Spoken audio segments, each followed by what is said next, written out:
glorious day at Fairyhouse. The presentation of our opener, won in great style by French maid, and Maeve Woods making the presentation. Maeve, daughter of the late Liam Cashman, who was the brains behind Rathbarry and Glenview, and Maeve married to Franny Woods, who won a couple of Irish nationals, as did Franny's dad, Paddy. So that's the way our opener went. Here's Tracy. Oh, look at the crowds here at Fairyhouse on Easter Monday. The sun is shining as we build up to the National. If you've just joined us, I can tell you all the money is for number 13, Borough Saint, the amount of Ruby Walsh, trained by Willie Mullins, of course. That is your 6-1 favourite from 10-1. Also support for Shattered Love, 16-1 from 33-1. The amount of the All-Man, Davy Russell, bidding to win his second National in 16 days, having won, of course, the entry equivalent last Saturday fortnight on Tiger Roll. On we go to the 3:15, the Fairyhouse Steel Handicap Hurdle. It's a €30,000 contest. One absentee, 15 runners going to the post, so unfortunately it's only each way 1, 2, 3 in the handicap. A 25-1 winner last year. In fact, we have only 14 runners now, as a Russian Bill is also out. Here they are, runners and riders. 1, Getaway John, Cheek Pieces, the man at the moment, Davy Russell and Gordon Elliott. 2, Moy Ross, Sean Flanagan, he'll be aboard. 2, De Permis in the big one. 3, Moratorium, Jack Kennedy had many to choose from. He's gone for Gundigger in the big race. 4, 8 and Bob, great name, isn't it? Act to Act Syndicate. Ruby Walsh is riding for that syndicate, which includes his wife, Willie Mullins. That's the favourite Tom was alluding to. 5, Mormon, Rachel Blackmore. 6, Mount Hanover, Hugh Morgan taking 7 off for Henry de Bromhead. 7 for the Fairyhouse Handicap Hurdle. Spades are trumps. 45 players will know that well. Mark Walsh aboard, number 7. 8, Brick Strago, Jonathan Moore. 9, Champagne Lady, Donna Myler. 10 is out. 11, Golden Jewel. Eddie Cawley, of course, the trainer, has forever gold in the National. 12, Miles to Memphis, trained by Sneezy Foster. Mark Enright will ride. 13, Oline Jolie's Paul Townend. The Paul Townend, of course, he will ride. Pair of Brown Eyes in the National. 14, Fred the Foot. Robbie Power is aboard that for John McConnell. Of course, Robbie will ride Jury Duty. 15 is an absentee. And number 16, Maeve's Choice. The mount of the Kerry man, Brian Cooper for Matt Smith. 14 for the Fairyhouse Steel Handicap Hurdle. Down here in the parade, I'm joined by Henry de Bromhead, who has 2 horses in this race. And Henry, on the betting, Mormon looks the fancied horse, but you said that you've a real strong liking for Mount Hanover as well. I'm not sure I quite said that. Putting words in your mouth. No, I thought I think they both have good chances. Morman has run really well all season. He had a great run the last day, and Mount Hanover had been off for a while, but had a lovely first run back from a long break. So I think they both have chances. It's obviously a competitive handicap, and we'll see how we go. All the best of luck. Thanks, Henry. Thanks very much. Henry de Bromhead, of course, his horses in fantastic form. The man that trains near Tramore in beautiful County Waterford, and that was some fillies got yesterday. Honeysuckle, of course. Hopefully we might see her next week at Punchestown. Mormon is second favourite in around the 6-1 mark, Tom, but it's 8 and Bob. 3-1, 130, depending where you shop around. Well, we've only had 2 races here today at Fairyhouse. Ruby Walsh has already won one of them. He won the big race yesterday, and of course this Aidan Bob, clearly well fancied given the money that's arrived. 5-2, a very solid favourite. Horses moving each way. Second run of the season only for Spades and Trumps for Gavin Cromwell. Sharper for that run last month. 10-1 into 7-1. Fascinating runner there. And the other one, this horse has halved in price. The Scorpion horse for John McConnell. What about Fred the Foot? Because Robbie Power on board. The cheek piece is on. Fred the Foot was 14-1 at 8 o'clock this morning. You now won't get bigger than what? 7-1, 6-1 here in the ring. 7-1 the best price if you can grab it. Somebody somewhere thinks Fred will be running very well from well, what was a big price, now rather less so. So Fred the Foot. Spades of Trumps for Gavin Cromwell, who's had another outstanding season. This Yates horse, Spades of Trumps, as I say, only his second spin of the campaign today. He's good and fresh, whereas some of these, the petrol light might be flickering on empty. But Ruby's mount, 8 and Bob for the Dewag Syndicate, just easing back out now, half a point to 3-1, but clearly well fancied. That was supported as soon as the bell went this morning.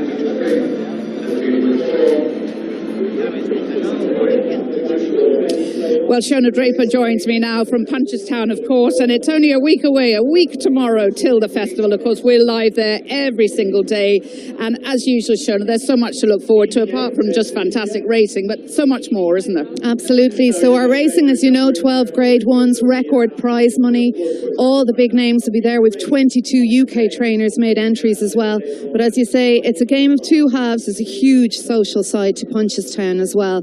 We have 17,000 corporate guests booked in. There isn't a seat in the house, and we are operating waiting lists. So if anyone's at home and is looking to book, give the girls in the office a ring.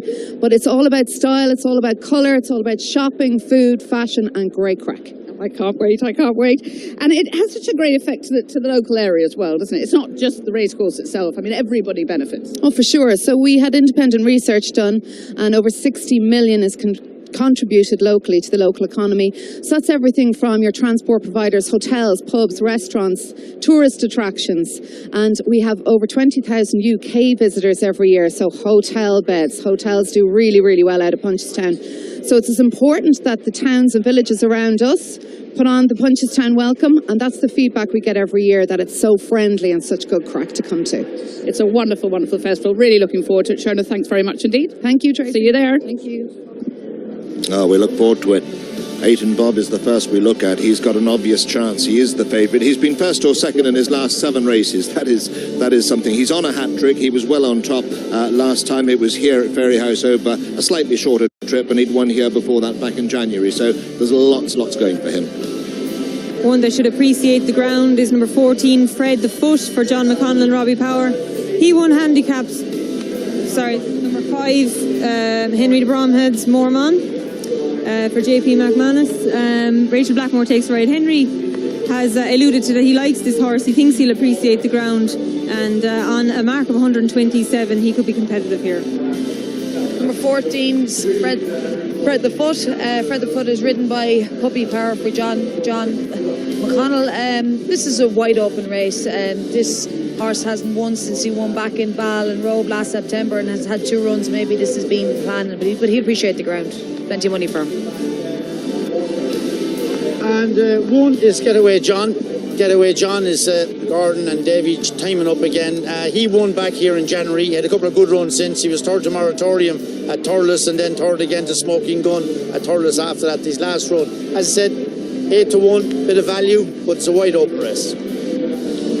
Spades or Trump is an interesting one. He's a homebred of JP's. He's only won the 1 race, but he showed a lot of ability last season, and he'll certainly be better for his only start this year, which was at Nace back in March, and that was his first run since the Punchestown Festival a year ago. Henry de Bromhead's second runner, Mount Hanover. He is a big ground concern. He's a big Cave Tower horse with sound form on heavier ground when he was third to Fine Theatre at March and Handicap Hurdle. Ground is a big concern for him. It'll be interesting to see how he handles the better going here. Number 16 is Maeve's Choice. Maeve's Choice from Matthew Smith. Brian Cooper takes the ride. Won the last day in Ballon Robe, just by a neck. I think he'll appreciate the ground, but he's going to have to up his game again. Joined here by Noel Meade, and of course he's got Moy Ross in this, who's won a couple of times already over hurdles, and he's been running over fences as well. And in good form, Noel? Yeah, he's in good form, but it's kind of a plan B situation. Like we had intended that he'd be chasing this year, but the ground is just too quick for him, and then he got a little bit of a hold up, and we got to the end of the season and we didn't want to run him over fences anymore till the change of the season. So he's coming back over hurdles. Weather probably has plenty to do here. You've got Snow Falcon coming back as well. He had that nasty injury, and obviously he's been off for a good while, but it's good to see him back. How is he? Yeah, he's good. He came home with an injury from the north the last day when he won, and he missed most of the winter, and he's back. He's just ready to run, but I would doubt he's wound up enough to win. I hope he is, but I think it's possible he will take the run. It's great, as I say, to see him back. And then, of course, Tua Permi, Sean riding him, of course, in the big race. He's had some really good form. He's coming here very fresh. He hasn't run for a few months. And how do you expect him to run? I really couldn't be any happier with him. His work's been brilliant. He's come here. He's absolutely bouncing. He's top weight. He has to give weight to everything. He's only a 6-year-old. So it's a heavy call, or a big call to run him. But we think he's a very nice horse. and I couldn't be happier with him. Obviously, it's going to be tough to try and give weight all around. He's not a huge, big horse either, but he's done everything we've asked him so far, and we think he's a horse going forward for that. He'll have his big days. Whether he's able to give away the weight in this race and over 3.5 miles or not, only time will tell. But I couldn't be happier with him. Yeah, no, he's shown oodles of talent, and he looks like he should go close. So the best of luck, Noel. Thank you very much. Good to see you here. Okay, Thanks. The runners gathering down at the start, or just about. Aiton Bob is our favourite now. He was a handsome winner here last time. He's on a hat-trick now. Katie, there was a lot to like about this performance. He wins 6 or 7 lengths. Yeah, he's improved this horse as well, and he looks fantastic, I must say, in the ring, which seems to shine off him, and he's gotten better with every run. He's by Big Bad Bob, and sometimes they don't find an awful lot off the bridle, and I thought at the start, in his first couple of runs, I didn't know how it was going to fare out, but he's improved with every run, and his jumping has improved as well, but he sluiced up here, and if looks are anything to go by, he looks an absolute picture in the ring. And Jane, breeding, you see he's bred by the Niarchos family. When you see that, you automatically think that there's a bit of Page behind him, don't you? Oh, they have the best of the broodmare band in the world, and it's unusual that he probably is jumping, as Katie says. He's jumping has had to improve as he went along. He got a 15-pound hike for that run, so he's going to have to keep that upward curve quite steep. I must say, Getaway John was bred by my uncle Billy. I better give him. Billy is a shrewd breeder down at home, and Getaway John looked very talented in bumpers. It looked like the world was his oyster. He ran a below par race in the champion bumper, in the Grade 1 bumper at the Punchestown Festival, and just hasn't found his form since. He won a 2 mile maiden, or 2 mile 7 maiden hurdle, so this trip shouldn't be a problem. But he's going to have to lump around top weight here, and maybe that just won't be the easiest thing to do. Yes, the Mangan family, of course, are synonymous breeders. And, of course, Billy bred Getaway John, the son of Getaway. Saw 10-1 this morning, Jane, about this son of Getaway for Gordon Elliott and Davy Russell. And as you can see now, he's now gone joint favourite for the Fairyhouse Steel. And now, well, as I talk, it's like the stock exchange here. Aiton Bob still favourite at 9-2 from an opening chalk this morning of 5-2. But there is continued each-way support for Getaway John. 10-1 into 5-1. Now second favourite behind Aiton Bob at 4.5-1. 6-1 Mormon. Fred the Foot 13-2. Spades are trumps, having been double figures this morning. 12-1, 11-1, 10-1. The late support is dried up, but it's still a 7-1 shot, and it's 9-1 bar. But good solid support for the top weight. 11 stone 8. Getaway John, Russell and Elliott, represented by Shattered Love International. I've got to congratulate you. Jane, on breeding the bumper winner, or your mum and dad breeding the bumper winner last night. Yeah, it was brilliant.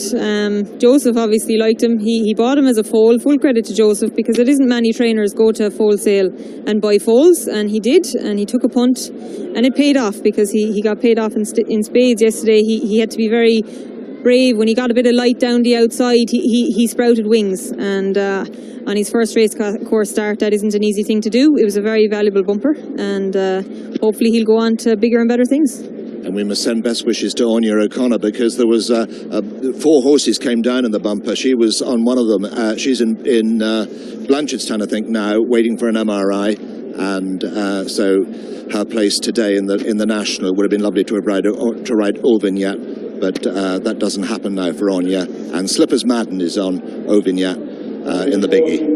And Anya and Slippers are boyfriend and girlfriend for the last number of years, so he's a good fitting replacement, to say the least, anyway. Good. She won't begrudge him a winner anyway, even if she do the job just as well herself.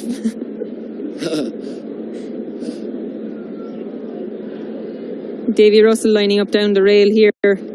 Paul Townend just on his outside in the Jared Sullivan colours. Usually in handicaps here they don't hang around. They should space themselves out on this big galloping track. That's it. They're racing for the Fairyhouse Steel Handicap Hurdle over 6 furlongs, and it is Eileen Jolie who is one of the first to show, with 8 and Bob right up there too, as is Moratorium clearing flight number 1 and making their way on out of the back straight immediately towards flight 2. Good run before they meet the straight, and out in front 8 and Bob has now come through to pick up the lead, with over on the near side Moratorium, on the far side Eileen Jolie. Mormon sits 4 in the white Jigginstown captain. Towards the inside is Spades or Trumps, then Fred the Foot. We're just inside this one, the red and white striped sleeves and stars, known for their carrying a champion chaser and special tiara. They're Mount Hanover here. Towards the inside is Getaway John, who's being followed just in behind by Maeve's Choice, who's a little wider out in the course, as they continue down along the side of the track. And it is on the outside 8 and Bob for the Actowag Syndicate, who had great success with Clondalk Warrior, and this fellow he's doing his bit as well. Hasn't been out of the 2 for his last 7 runs. Really consistent sort. Towards the inside is Eileen Jolie. Paul Townend aboard. Behind them is Moratorium. Mormon. Towards the inside, Spades or Trumps with Fred the Foot and Getaway John, and Mount Hanover is just in behind Miles to Memphis. Maeve's Choice is next. Then towards the inside is Golden Jewel in the red jacket towards the back of the field, along with Moy Ross, and they're being chased towards the inside by Champagne Lady at the back of the field. They begin now to turn in, making their way on towards flights number 4 and 5, and 8 and Bob has gone on now by 2 to 3 lengths from in second spot.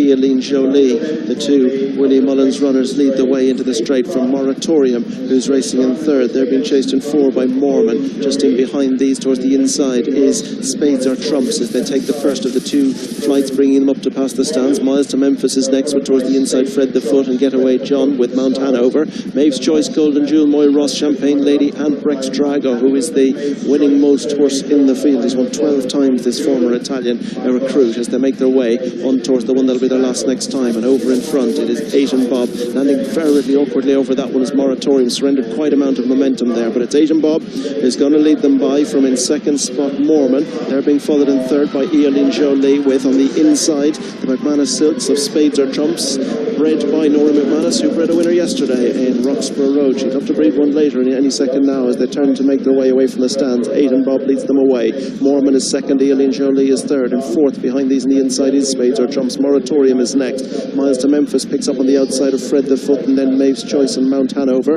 Golden Jewel, Moy Ross with on the inside Getaway John. Champagne Ladies towards the back, and Brex Drago is watching all of this from the back spot as they take the first of the 2 climbing flights, where Golden Jewel wasn't quick. And still in front, it's 8 and Bob, Ruby Walsh who lead, from Mormon and Rachel Blackmore towards the outside. On the inside, Eileen Jolie and Paul Townend. Then Spades or Trump, Mark Walsh. Just outside is Moratorium and Jack Kennedy.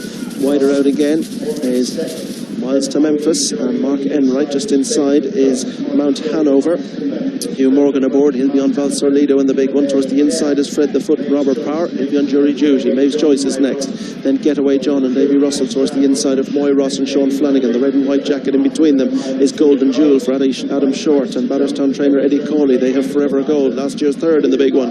As they turn at the top of the track, Brex Drago and Champagne Lady remain the back pair. So they begin to descend, passing their point of departure now, and heading on down the hill towards the next, which is flight 8. 8 and Bob just picking up the bridle and going on again. From in second spot, Mormon, who's going as fast as he wants to at this point. Back in third is Eileen Jolie. Spades or Trumps goes well in 4. Then towards the outside, Miles to Memphis, Fred the Foot. Moratorium's in that group. Also in that group is Mount Hanover, that either flicked the top of the flight, doesn't lose much ground. Golden Jewel was boxed about a little bit there, as they make their way now on towards the bend that'll bring out of the back straight. They still have 7 furlongs ahead of them.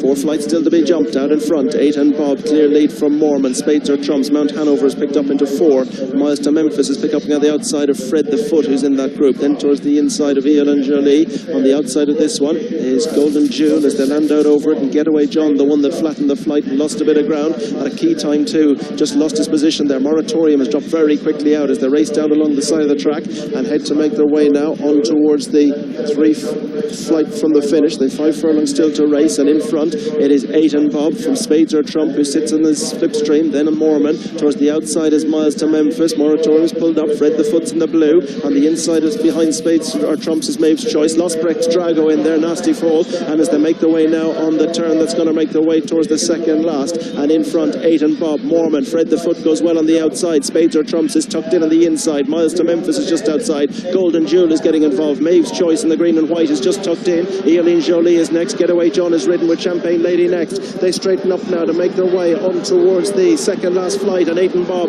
with Mormon trying to get on terms. Fred the Foot goes well on the near side. The trio are being tracked by Spades or Trump and Miles to Memphis. Plenty with chances as they go towards the final flight, and on the centre it is Fred the Foot just, but Maeve's Choice goes well on the near side. Aiton Bob is given best. Miles to Memphis now really getting involved on the near side. It's Maeve's Choice with Miles to Memphis. Fred the Foot coming home well as Spades or Trumps. They head towards the final flight. Maeve's Choice going to land in front, but only just. It's a four-way run to the line. Spades or Trumps is on the near side. Maeve's Choice the far side in between the Miles to Memphis, but Maeve's Choice finds more, draws clear, and Maeve's Choice beats Spades or Trumps. Fred the Foot is third, Miles to Memphis is four. They were followed in by Champagne Lady, Eileen Jolie and Mormon, and then behind these went Golden Jewel and Moy Ross, and Getaway John, the long-time leader, Aiton Bob, only beat Mount Hanover, who was the final finisher.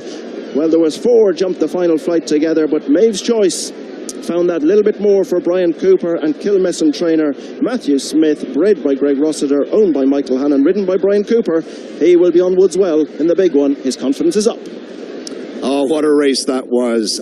Four of them in a line at the last. Maeve's Choice it is. Well done the handicapper. Well done Brian Cooper.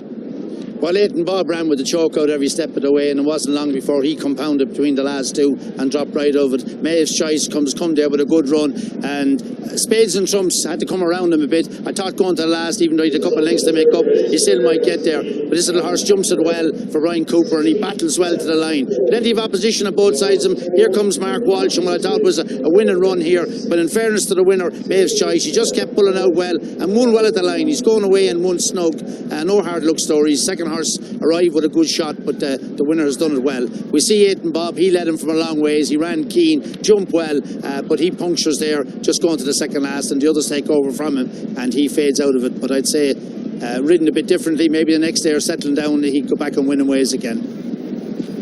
Maeve's Choice comes through there nicely between horses, and Mark Walsh lays down his challenge, the white cap on the outside. It was nip and tuck going to the last. Miles to Memphis in with a shout as well too, and on the very inside is Fred the Foot, but the winner, just when he changed his hands on him and grabbed a hold of him, he went away and he won well. He won snug at the line. Sally Ann, you're with Winning Connections. Yeah, joined by Brian Cooper, and Maeve's Choice has been very well behaved out here, Brian. But there's not a lot to him, but he was very brave going around there. Yeah, I got an unbelievable. It's been a great run through the whole way. Matthew's not here. He rang me this morning and just said, whatever you do, he said, just don't get there too soon. And I was trying to wait, and he got in under the last, and it probably helped him a bit because they came around him. He won a shake horse in the end now, and it's great. And he's a horse that he didn't really take to chasing, would that be fair to say? And seems to be really in his element. He's speedy over those hurdles. Yeah, he's probably running winter ground. Get me a feel like he'll jump a fence in time, but no, he's a lovely spare to pick up. And a nice winner for you on Irish National Day here at Fairyhouse. Yeah, looks great. Fantastic festival. Yeah, it looks great to be here, and these winners are very important. Well done, Brian. This horse actually just won in Ball and Robe on the 12th of April, and so he comes back here quick. But Matthew Smith, I mean, this isn't the first time he's done this. He's sharp as a razor, Matthew, and it's a nice pot to win. But I'd say the handicapper's licking his lips. There was four of them there at the last. Kai was kind of half roaring for Miles to Memphis, for Sneezy Foster, for Mark Enright. I thought maybe when Mark Walsh got out on the outside, he was going to come home well, but the horse won well in the end. As Brian said, didn't want to get there too soon. You got a variety of things going on there between Australian nosebands and cheek pieces, and there's all sorts, but I think the best horse won the day. Brian never had to reach for his stick either, so as he said, he won a bit cosily. He's probably valued for a bit more than the winning margin would suggest, but Miles to Memphis, as you say, he'd be shouting for Sneezy as well, another local trainer. She actually finished second in the race with Miles to Memphis last year, and he's ran another huge race again this time around. But a massive winner for Brian. He'll get a kick out of that now going into the big race. Brian just has oodles of talent, but perhaps not getting the opportunities since he's gone freelance, but talent will win out, Brian, and if you keep riding like that, you'll have no problems. Yeah, Miles to Memphis ran a corker, didn't he, for a 10-year-old? You know, runner-up on heavy ground a year ago, and he can do it on this too. He's a very brave horse, and what's amazing with him is on any terrain, and he can be as effective on the level as he is over hurdles. So Sneezy gets a great tune out of him. He probably appreciates being trained in a small training environment, because he's been called a few names in the past, but he ran very genuine there for Mark Enright. The handicapper has certainly done his job. 4 of them jumping the last together. It's the ideal picture, and I'm sure this horse will go up a little bit more, but because the winning margin isn't too big, he might still have a little bit up his sleeve.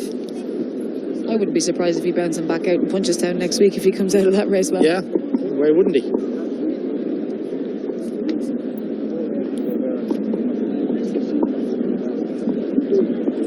Matthew does a good job with them horses. He doesn't train a big string of horses, but when he gets them on song, he runs them pretty often, and they do deliver big time. He's batting with a sort of maybe an ordinary horse by other people's concerns, but he does a great job with him. He's a great man to place a horse. He is. If a horse is rated 95, he'll win that kind of a grade of a race, and if he's got a graded horses, he's done well with Warnock and a couple like that. Yeah, on the flat or over jumps or anything, like, you know, he's definitely... Great crowd here today, Robert. Good to see it now, but there is a good crowd here. Well, there should be an Irish National Day. There always was, and I hope there always will be.